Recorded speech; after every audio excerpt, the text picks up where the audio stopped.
Boomtown is KVUE's in-depth look at explosive growth all across our region here in Central Texas. And with 2020 census numbers coming out this week, the state's top demographics expert told us today the growth, well, it's expected. But many of the population changes come from people moving within the Lone Star State. That means as cities grow, rural areas are shrinking across Texas.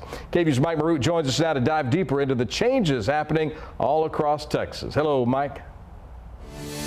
Good evening, Brian. Yes, this skyline 10 years ago was a little bit different. These skyscrapers, an obvious reminder of the growth that we've seen here in Austin. Suburbs have seen that growth too. In fact, the entire state of Texas has 5 of the fastest growing large cities in the country of the past decade.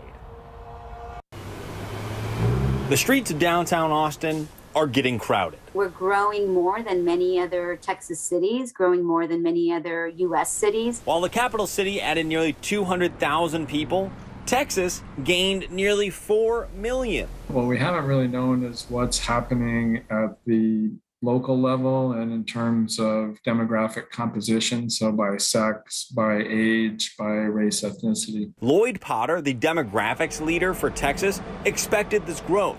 The populations of minority groups have increased the most, making Texas even more diverse. With the growth of the Latino population, we will see the non-Hispanic white population become essentially a minority population segment here in the coming year or so, if it hasn't happened already. Potter believes the Austin-San Antonio corridor will be the next big boom. Between Austin and San Antonio is what you were seeing, a couple of decades ago in the Dallas-Fort Worth area.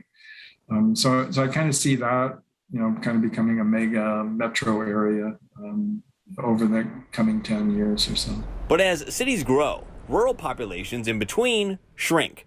In Central Texas, Mason and Fayette counties had fewer people since the last census, which will lead to change in government. People drawing the districts of representatives and senators will have the districts go into urban areas to pick up population.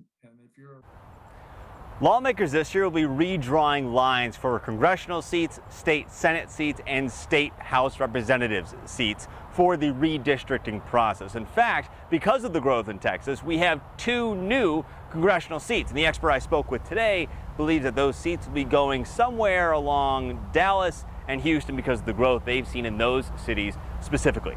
Brian, Quita. KVUE's Mike Maroot breaking down the numbers for us tonight in downtown Austin. Mike, thank you.